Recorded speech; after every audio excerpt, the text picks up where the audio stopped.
Cette poétesse lyrique, souvent considérée comme la 10e muse, la muse en chair et en os, la muse mortelle, cette femme comparée à sa déesse a vécu au 7e siècle avant Jésus-Christ. Elle a écrit plus de 10 000 vers de poèmes et est connue pour son amour pour les femmes, que les historiens de l'époque et le Moyen-Âge a essayé d'effacer de son histoire. Aujourd'hui, je vais vous parler de la vie de Sappho, cette poétesse de Lesbos sur qui nous ne savons que très peu de choses. La seule certitude à propos d'elle, ce sont ses poèmes et ses écrits. Bienvenue dans ce nouvel épisode de Les femmes écrivaient aussi. Non mais n'importe quoi là, les femmes elles ont jamais écrit avant le 21e siècle. Vérifie tes infos Maïva, parce que sinon on en aurait entendu parler à l'école, au collège, au lycée, tout ça. Hein. C'est vrai qu'on entend que très peu parler de toutes ces femmes qui ont écrit et qui ont vraiment existé, qui ont été écrivaines et poétesses, et c'est pour ça que j'ai créé ce podcast, pour rétablir l'ordre des choses en quelque sorte, pour parler d'elles, pour avoir un endroit où on peut parler d'elles, où on peut se souvenir de ces femmes qu'on se doit de ne jamais oublier. Donc comme je le disais, bienvenue dans ce nouvel épisode de Les femmes écrivaient aussi.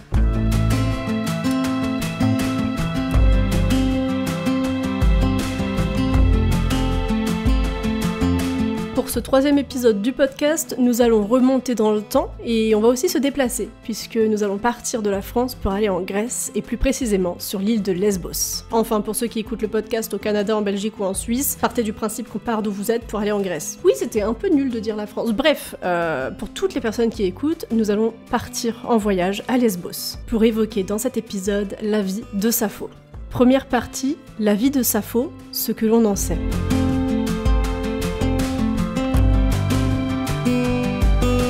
Donc comme je vous l'ai dit, nous ne savons que très peu de choses sur la poétesse Sappho. Tout ce que l'on sait d'elle, en fait, c'est surtout des suppositions. On ne sait pas réellement qui elle était, et ce que l'on sait vraiment d'elle, la vérité de qui elle était, on le sait grâce à sa poésie. Donc sa poésie, c'est un peu la seule chose sur laquelle on peut se baser pour être sûr que ça, c'est la vérité. Mais on parlera de sa poésie plus tard dans l'épisode. Pour le moment, on va parler de sa vie, de ce que l'on en sait, et de ce que l'on suppose d'à quoi sa vie pouvait ressembler. Par exemple, on ne sait même pas son année de naissance. Son année de naissance est estimée aux environs de l'an 630 avant Jésus-Christ. Mais on ne sait pas vraiment à quelle année elle est née. Et on a encore moins un jour de naissance et un mois de naissance. Donc on ne peut pas savoir son signe astrologique. Ça c'est la grande tragédie quoi. Non, je rigole. Et on ne peut qu'estimer les années dans lesquelles elle a vécu. Donc elle aurait vécu entre les années 620 et 591 avant Jésus-Christ. Et elle est sûrement née à Myrtilène, une ville de l'île de Lesbos en Grèce. On suppose qu'elle est née à Myrtilène puisque c'est là qu'elle a passé la plus grande partie de sa vie. Parlons maintenant de son nom, Sappho. Dans l'Antiquité, le nom Sappho était porté par des étrangers, donc des personnes qui n'étaient pas grecques, des non-grecs. Et cela nous permet de soumettre l'hypothèse que sa famille n'était pas d'origine grecque. Nous connaissons le nom de son père, Scamandronymos, et dans son prénom, on peut reconnaître le nom du fleuve de Troie, qui est notamment évoqué dans l'Iliade d'Homère, le Scamandre, qui est d'ailleurs le sujet d'une des batailles.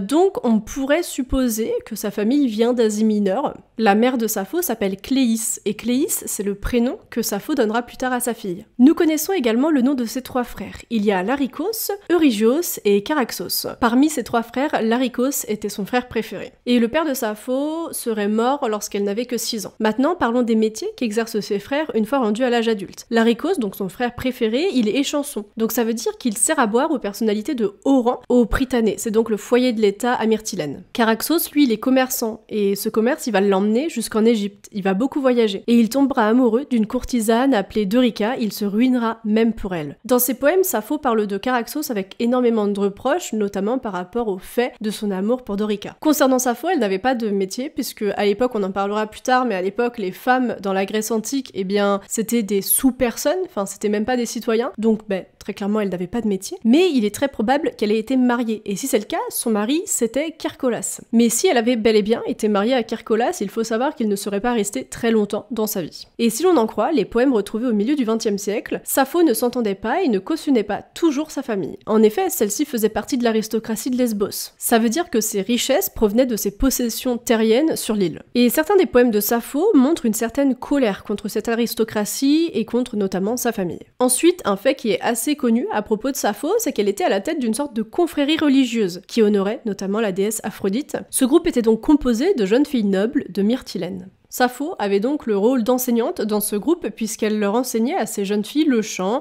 la lyre et la danse. Et elles y lisaient parfois des poèmes. Dans ce groupe, en fait, Sappho, elle leur enseignait en quelque sorte ce qu'était la liberté, ce à quoi les femmes de l'époque n'avaient pas le droit. Sappho préparait donc ces jeunes femmes au mariage, sans normaliser le sort des femmes mariées. Elle ne voulait pas en fait que ces femmes de son groupe subissent le même sort, enfin le sort habituel des femmes grecques de l'époque. En effet, à cette époque, en Grèce, les femmes, même mariées, n'étaient pas des citoyennes. Elles n'avaient aucun droit, elles étaient mariées sans leur consentement à l'adolescence et... ça va sans dire, mais elle n'avait pas accès à l'école et à l'enseignement. Sappho, elle enseignait donc à son groupe une vision anti-patriarcale dans le but de changer les choses. Mais cette vision et les opinions de Sappho ont fortement été réprimées dès le siècle suivant. C'est donc peut-être à cause de ces opinions-là que plus tard, Sappho a été exilée de Lesbos. Mais la raison de son exil demeure floue, on ne saura jamais vraiment pourquoi Sappho a été exilée de Lesbos. Donc c'est peut-être pour la raison que je viens de vous évoquer, ou ça peut encore être à cause des troubles politiques alors présents à Lesbos. Ces troubles politiques, ils opposaient plusieurs familles de l'aristocratie. Il y a donc eu un changement au pouvoir de Lesbos, ça a donc pu entraîner l'exil de Sappho.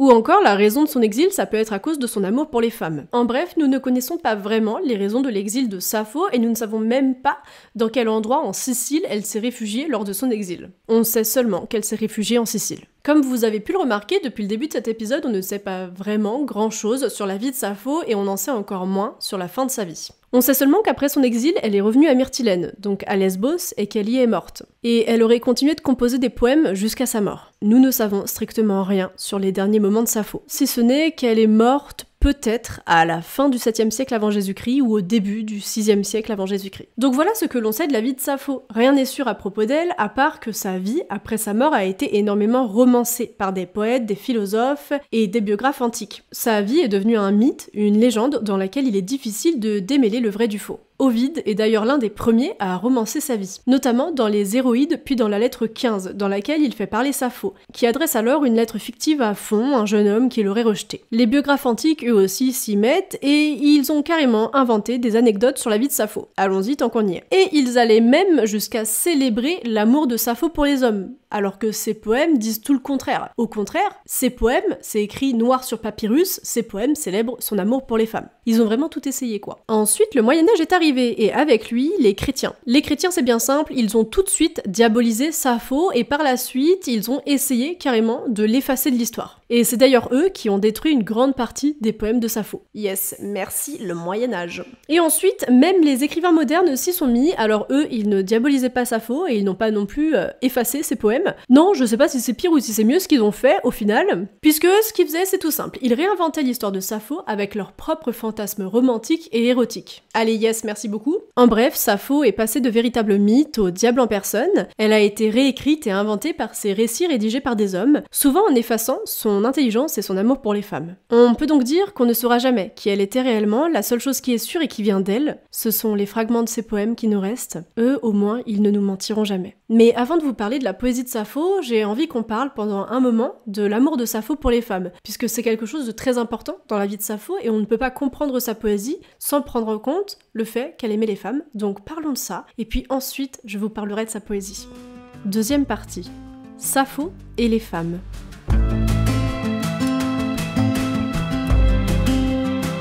Après toutes ces suppositions et hypothèses, parlons maintenant de quelque chose qui est sûr à propos de la vie de Sappho, c'est qu'elle aimait les femmes. On le sait grâce à ses poèmes, à ses écrits qui célèbrent cet amour qu'elle avait pour ces femmes, tout au long de sa vie. Elle écrira à propos d'une femme « Dès que je t'aperçois, je ne peux plus parler. Ma langue se brise, un feu subtil court sous ma peau. Mes yeux ne voient plus rien, mes oreilles bourdonnent. La sueur me couvre, un tremblement me saisit. Je suis plus verte que l'herbe et je crois toucher la mort. » Déjà, si juste ça vous donne pas envie de lire ses poèmes, je sais plus quoi faire, mais je vais vous lire d'autres petits fragments de ses poèmes, pour le plaisir, parce qu'au final on n'a qu'une vie, et c'est mon podcast, je fais ce que je veux, ok ? Donc il y a beaucoup d'autres fragments de ses poèmes qui sont des témoins de cet amour pour les femmes. Il y a aussi ce fragment-là. « Viens à moi, maintenant, libère-moi de mes tourments, accomplis mes désirs, toi-même sois mon allié. » Incroyable, vraiment. Il y a aussi « Tu te rappelais que nous avons couché ensemble et tu voulais encore cela. Tu m'appelais ta compagne et tu disais que sans moi, tu ne voulais rien. » Allez, un petit dernier parce que c'est trop beau, j'ai envie de vous lire tous ces poèmes là. Donc, je vais vous lire ça. « Ce qu'il y a de plus beau au monde, c'est ce qu'on aime. » Bon, là je vous ai dit c'était le dernier que je vous lisais, mais je vais vous en lire encore un dernier parce que vous savez, vu que c'est des fragments de poèmes, eh ben c'est pas des poèmes en entier, donc c'est pas long à lire. Donc je vous en lis un dernier et après on passe à l'explication de son amour des femmes. Là, le dernier fragment que je vais vous lire, c'est vraiment un micro-fragment, enfin c'est même juste un extrait d'un des fragments. Et moi c'est un de mes fragments préférés, bref. C'est parti. Je t'aimais, Et tu savais. Bon, du coup, c'est sûr, Sappho aimait les femmes. Elle exprime cet amour dans ses poèmes en parlant de son désir pour elles, de la beauté du corps féminin, du trouble, parfois physique, qu'elle ressent face à certaines femmes, et elle comparait souvent les femmes qu'elle aimait à des déesses, des fleurs et des astres. Waouh! Et tout à l'heure, je vous ai parlé du groupe de femmes que Sappho, elle avait formé. Eh bien, ce groupe était surtout dédié à Aphrodite, comme je vous l'ai dit, la déesse de l'amour. Et suite au rituel, pour cette déesse, des liens très forts se formaient entre Sappho et ses élèves. Et l'amour de Sappho envers ses élèves était toujours temporaire, puisque c'était avant que les femmes ne se marient. T'imagines, t'es une femme, t'es noble, t'habites à Lesbos à l'époque de Sappho, t'es là, tu fais partie de son groupe, tu vis l'amour avec Sappho, cette femme qui te compare à une déesse, et après va falloir que t'ailles avec un pélo te marier. Oh ah mais l'angoisse. Non mais du coup voilà, ses amours étaient toujours temporaires. Et ce qui est particulièrement touchant et marquant dans sa poésie, c'est que Sappho n'y cachait ni ses désirs, ni ses émotions. Et elle utilisait souvent la première personne pour s'exprimer à travers sa poésie. Le fait qu'elle utilise la première personne et qu'elle s'exprime en tant qu'elle-même, ça écarte la possibilité qu'elle écrivait ses poèmes pour des couples mariés ou pour des amoureux hétéros, voilà. Et on retrouve dans ses poèmes tout ce qu'elle pouvait ressentir avec des femmes. Ce trouble qu'elle ressent, l'intimité, la complicité, le rire, les gestes et les regards, mais aussi le manque et la souffrance. La souffrance de ne pas être aimée en retour, ou la souffrance de voir une femme partir. Son amour pour les femmes a toujours été sa plus grande source d'inspiration pour sa poésie. C'était un amour esthétique, profond, tendre et sensuel. Elle écrivait ce qu'elle vivait et l'amour qu'elle ressentait, et cet amour, c'était aussi une rébellion douce contre les normes patriarcales. Et est-ce que vous saviez que c'était Sappho et ses poèmes qui nous ont apporté plusieurs mots du vocabulaire lesbien? Puisque grâce à son nom Sappho, on a eu le mot saphique, et grâce à Lesbos, l'île où elle a vécu, on a eu le mot lesbienne. Merci Sappho. Mais excusez-moi, j'ai une question. Est-ce que du coup, les habitantes de Lesbos, encore aujourd'hui, elles sont appelées lesbiennes? Ou ils ont dû changer ça par rapport aux lesbiennes? Voilà, donc Sappho, aujourd'hui encore, c'est une figure assez importante, que ce soit du féminisme ou encore de la communauté LGBTQ+. Puisque ces poèmes, c'est les premiers de l'histoire de l'humanité qui célèbrent l'amour entre deux femmes. Sappho, elle sera toujours un symbole fort de l'amour entre deux femmes. Même après le Moyen-Âge où les chrétiens ont tenté de l'effacer, même après ses biographes qui ont essayé de nous persuader de son hétérosexualité, malgré tous ces poèmes qui disaient clairement le contraire. Et même après, tous ces historiens qui ont essayé de nous prouver que Sappho ne pouvait pas être lesbienne, puisque le lesbianisme en tant que concept n'existait pas à l'époque de Sappho. Mais qui leur dit en fait qu'à l'époque, le concept de l'hétérosexualité n'existait pas non plus. Donc merci Sherlock, mais la prochaine fois n'intervient pas, c'est pas la peine, vraiment. Donc vraiment, faut arrêter d'essayer de prouver que Sappho n'aimait pas les femmes, alors que le contraire est très clairement expliqué dans ses poèmes. C'est écrit noir sur papyrus, ok? Et c'est surtout, il y a tellement de choses qu'on ne sait pas à propos de Sappho, je trouve ça sert à rien de remettre en question la seule chose qu'on sait pour sûr. Bref, Sappho aimait les femmes et c'est grâce à cet amour qu'on a aujourd'hui tous les fragments de ses poèmes si marquants et si émouvants. Troisième partie, la poésie de Sappho.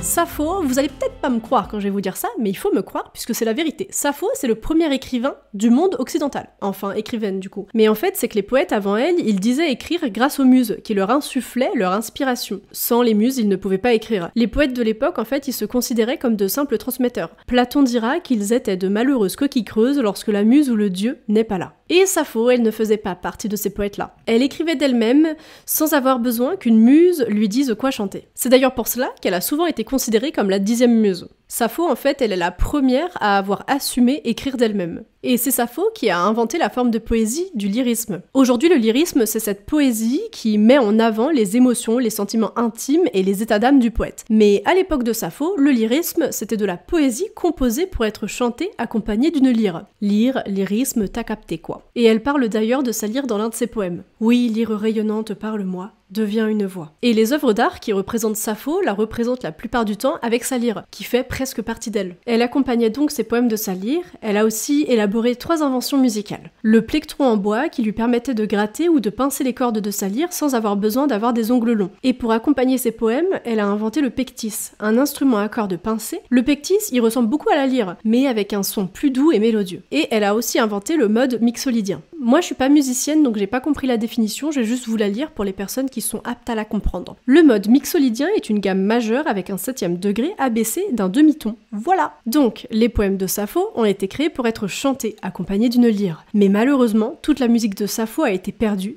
Il ne nous reste que ses poèmes. Et nous ne savons pas si Sappho savait lire et écrire. Mais il est fort probable que ses poèmes aient été rédigés sur papyrus durant sa vie. Donc soit par elle ou quelqu'un d'autre qui savait écrire. mais on ne doit surtout pas écarter la possibilité que ces poèmes ont aussi bien pu être écrits après sa mort. Donc ce qui est sûr, c'est que ces poèmes, ils existaient sous forme écrite à la fin du 5e siècle avant Jésus-Christ. Lire les poèmes de Sappho écrits sur papyrus est un exercice extrêmement difficile. Déjà, il faut savoir lire le grec ancien, donc c'est pas donné à tout le monde, effectivement. Et ensuite, ce n'est pas tout, il faut réussir à déchiffrer les textes écrits en colonnes, sans espace entre les mots, ni ponctuation. Et il faut aussi savoir que tous les poèmes de Sappho ne sont aujourd'hui plus que des fragments, puisqu'il n'y en a qu'un seul qui a survécu en entier. Donc très clairement, traduire et lire les poèmes de Sappho tels qu'ils ont été écrits sur du papyrus, c'est un exercice très difficile. Mais il y en a qui ont réussi, puisqu'on a des traductions incroyables qui existent. Et à Alexandrie, ces poèmes avaient été regroupés dans 9 livres. Pour vous dire à quel point elle avait énormément écrit et composé durant sa vie, il faut savoir que le premier livre, à lui seul, comportait 1320 lignes, donc 1320 vers. Et malheureusement, même tragiquement, j'ai envie de dire, aujourd'hui, une grande partie de ces livres sont perdus. Donc il ne nous reste que des fragments de poèmes incomplets, des extraits de la grandeur de Sappho, de son talent poétique que l'on se doit de ne jamais oublier, puisque ces poèmes, ces morceaux de poèmes, sont notre seule source sûre sur cette poétesse. Ces poèmes nous partagent la vérité de sa vie et de son existence. Ces poèmes, ce sont les seules vérités que nous avons sur Sappho. Ces poèmes, aujourd'hui, ils sont Sappho. Ils sont ce qu'il nous reste d'elle. Donc voilà, c'était la conclusion du 3e épisode de mon podcast « Les femmes écrivaient aussi ». Là, après l'écriture et le tournage de cette vidéo, j'ai qu'une envie, c'est d'apprendre le grec ancien pour pouvoir lire les poèmes de Sappho tels qu'ils ont été écrits. C'est pas gagné, je n'y arriverai sûrement jamais dans ma vie, mais c'est un objectif que je me donne, là maintenant tout de suite. Avant d'apprendre le grec ancien, je vais quand même essayer de lire les poèmes de Sappho dans l'édition que je les ai achetés. Pour ceux qui regardent l'épisode sur YouTube, vous pouvez voir la beauté du livre que j'ai acheté. Donc j'ai acheté la traduction en anglais, donc moi-même il faut que je traduise les poèmes en français. Mais c'est que je trouvais cette édition beaucoup trop belle. Donc c'est des fragments, des poèmes de Sappho traduits par Anne Carson. Et ce recueil s'appelle If Not Winter. Donc si ce n'est l'hiver. Oh, je traduis peut-être ça mal. Bref, j'ai acheté ce recueil et j'ai trop hâte de continuer à le lire puisque je l'ai commencé pour l'écriture de cet épisode. Je me suis surtout servi de la biographie de Sappho qu'il y a au début de ce recueil, mais maintenant je vais continuer et lire vraiment tous ses poèmes, tous les poèmes qu'elle a écrits et qu'on a encore aujourd'hui. Donc voilà, moi ce que j'ai envie de vous dire en cette fin de vidéo, c'est faites comme moi, mettez-vous à lire les poèmes de Sappho, les poèmes de cette poétesse tellement importante et qu'on se doit de ne jamais oublier. Donc lisez Sappho, lisez sa poésie, et ne l'oublions pas. C'était une belle petite conclusion, merci Maëva. Pourquoi je me parle à la 3e personne, je ne sais pas. Je vous dis à la prochaine, et j'espère que cet épisode vous aura plu.